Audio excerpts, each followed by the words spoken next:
नमस्कार। प्रभात साक्षी न्यूज नाटक और आप सभी का स्वागत है। 1 जुलाई 2024 का दिन भारत की आपराधिक न्याय प्रणाली के लिए एक ऐतिहासिक क्षण है, क्योंकि आज से देश में 3 नए आपराधिक कानून लागू हो गए।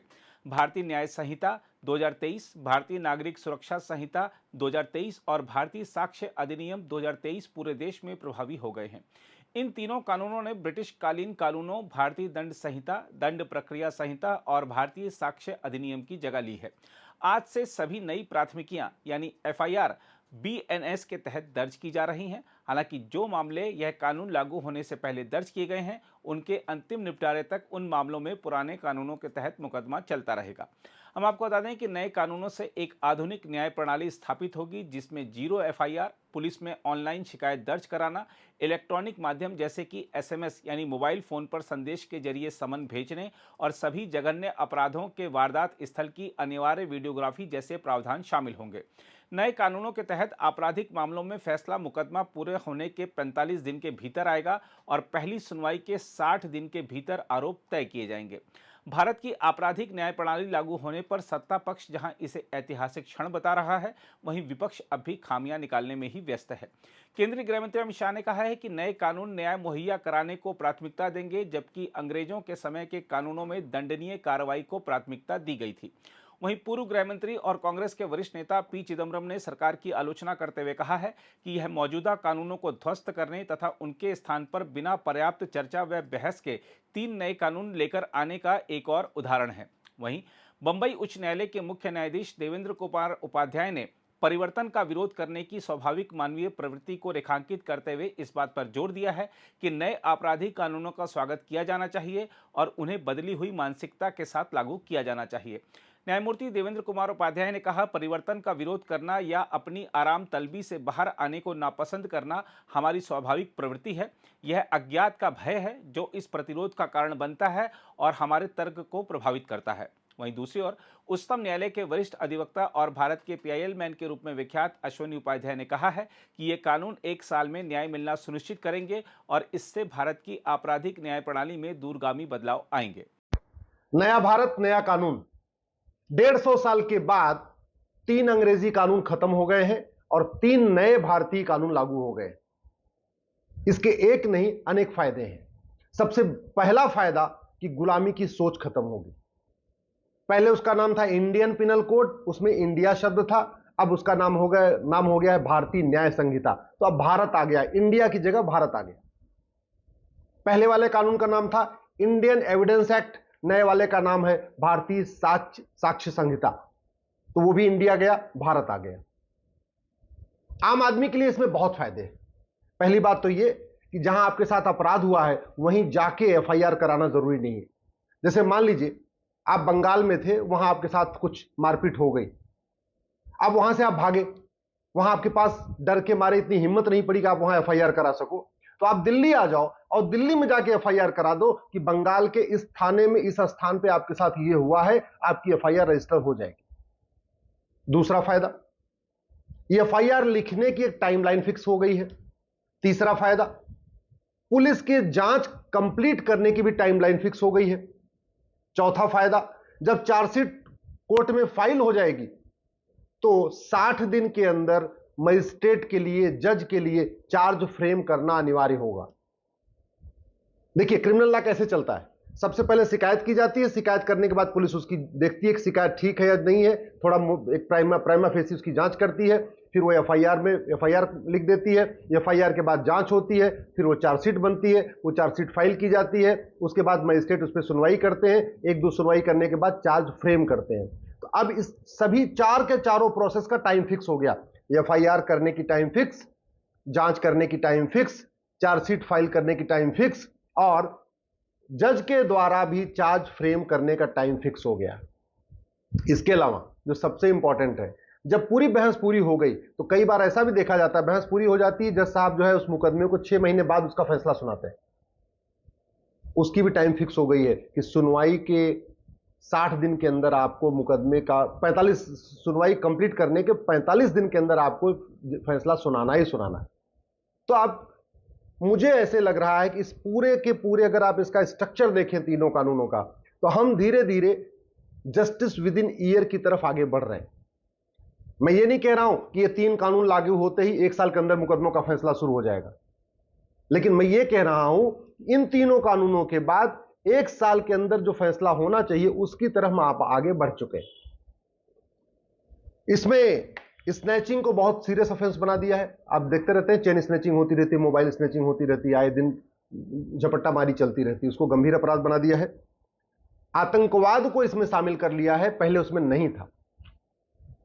पहले आईपीसी में राजद्रोह था, देशद्रोह नहीं था। यानी शासन की बुराई करना, शासन के खिलाफ कुछ करना अपराध था, लेकिन देश के खिलाफ कुछ करना अपराध नहीं था। अब उल्टा हो गया, शासन के खिलाफ आप कुछ भी करिए कोई फर्क नहीं पड़ेगा, लेकिन अगर आपने देश के खिलाफ कुछ किया तो गंभीर अपराध माना जाएगा। तो अब राजद्रोह की जगह देशद्रोह आ गया है।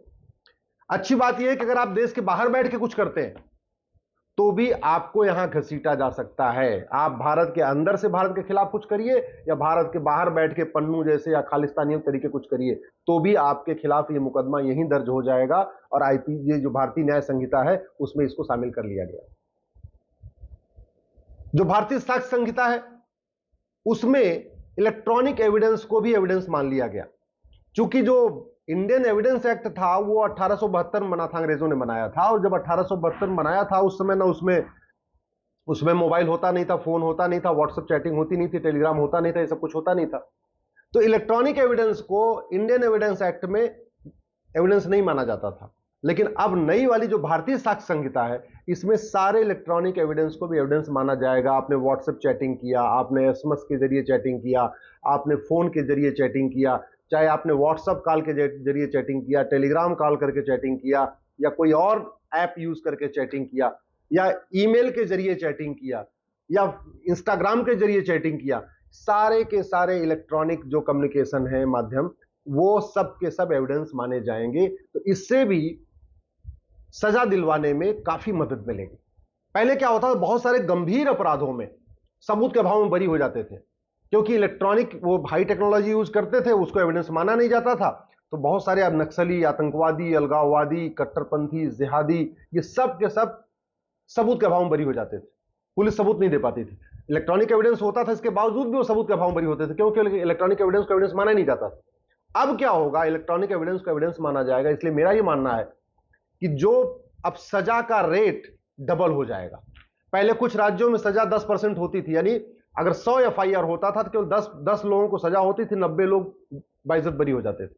कुछ राज्यों में ऐसा भी है कि 100 एफआईआर होता है तो 50 लोगों को सजा होती है, 50 लोग बरी हो जाते हैं। मेरा यह मानना है कि जहां 10% सजा होती थी अब वो 20% हो जाएगी, जहां 20% सजा होती थी वो 40% हो जाएगी। सजा का रेट डबल हो जाएगा। लेकिन इसमें और भी कुछ करने की जरूरत है।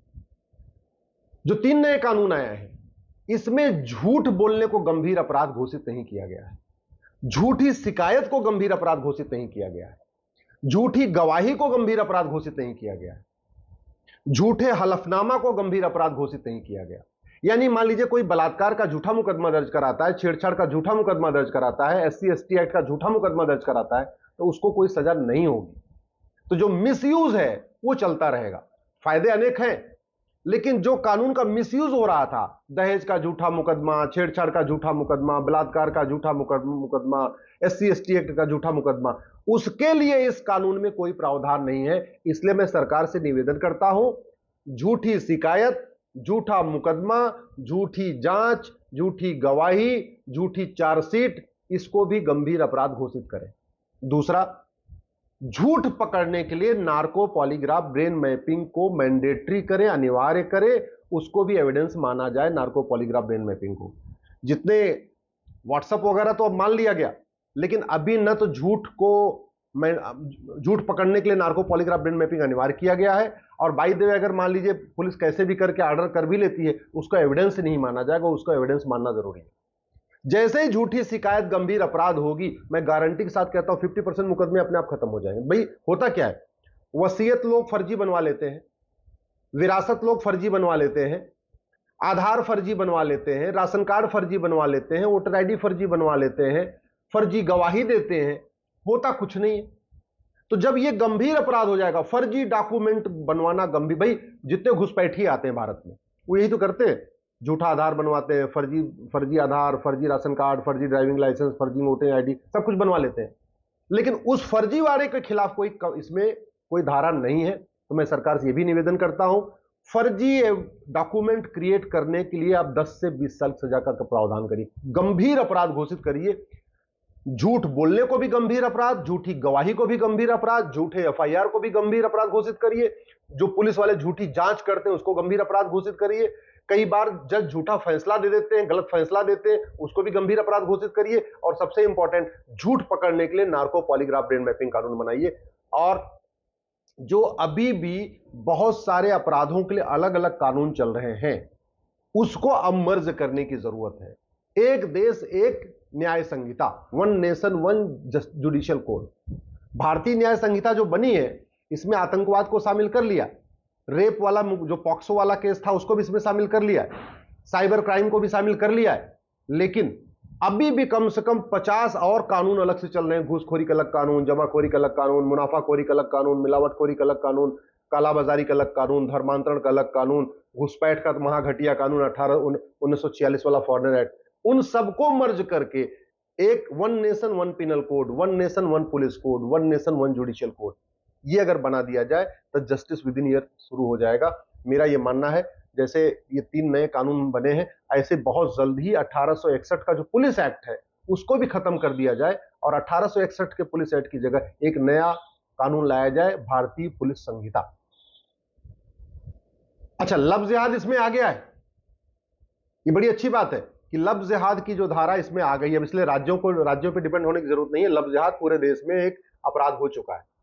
लेकिन पूरे देश में घुसपैठ अभी अपराध नहीं हुई, घुसपैठ इसमें शामिल नहीं है। तो मैं सरकार से कहूंगा इसी भारतीय न्याय संहिता में एक चैप्टर डालिए, ऑफेंस रिलेटिंग टू इन्फिल्ट्रेशन, और घुसपैठियों और उनके मददगारों की 100% प्रॉपर्टी जब्त करने, नागरिकता खत्म करने, आजीवन कारावास देने के लिए प्रावधान करिए। दूसरा, इसमें धार्मिक भावना आहत करना तो अपराध है नई वाली भारतीय न्याय संहिता में, लेकिन झूठ बोल के, लालच देके, धोखा देके धर्मांतरण कराना अपराध नहीं। तो मैं सरकार से भी निवेदन करता हूं, जो ऑफेंस रिलेटिंग टू रिलीजन है उसी में 2 नई धारा जोड़ दीजिए और साम दाम दंड भेद द्वारा धर्मांतरण कराने को गंभीर अपराध घोषित करिए। धर्मांतरण कराने वाले मिशनरियों और जिहादियों की 100% संपत्ति जब्त करने, उनके मददगारों की, क्योंकि जो धर्मांतरण होता है ऑर्गेनाइज क्राइम होता है, उनके मददगारों की भी प्रॉपर्टी जब्त करने, उनकी नागरिकता खत्म करने और आजीवन कारावास देने का प्रावधान करिए।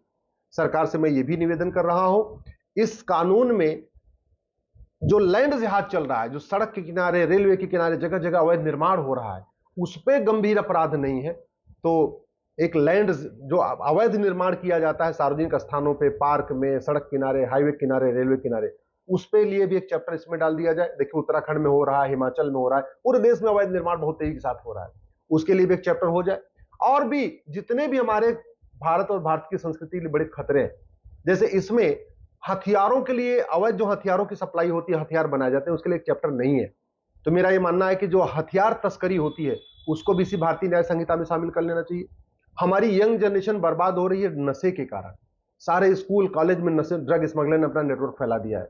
तो एक ऑफेंस रिलेटिंग टू ड्रग्स, नशा तस्करी का भी एक चैप्टर इसमें शामिल कर लिया जाए। मेरा कहने का मतलब अब अलग अलग कानूनों को सबको इसमें शामिल करके एक one nation one penal code बना दिया जाए, one nation one judicial code बना दिया जाए, one nation one police code बना दिया जाए। तो आने वाले टाइम में जस्टिस विद इन ईयर शुरू हो जाएगा, यानी डिस्ट्रिक्ट कोर्ट में भी 1 साल में फैसला होगा, हाई कोर्ट में भी 1 साल में फैसला होगा, सुप्रीम कोर्ट में भी 1 साल में फैसला होगा, तहसील में भी 1 साल में फैसला होगा। और सबसे बड़ी बात ये जो झूठी शिकायत होती है, झूठी गवाही होती है, झूठे मुकदमे के कारण लाखों लोग परेशान हैं, ड्रग स्मगलिंग के कारण लाखों लोग परेशान हैं, ह्यूमन ट्रैफिकिंग के कारण लाखों लोग परेशान हैं, उस पर बहुत कुछ लगाम लगेगी। अगर आप भी लेना चाहते हैं देश दुनिया की तमाम जानकारी तो आज ही सब्सक्राइब करें हमारे चैनल को। साथ ही नीचे दिए बेल आइकन को जरूर दबाएं ताकि हर अपडेट आप तक पहुंच सके।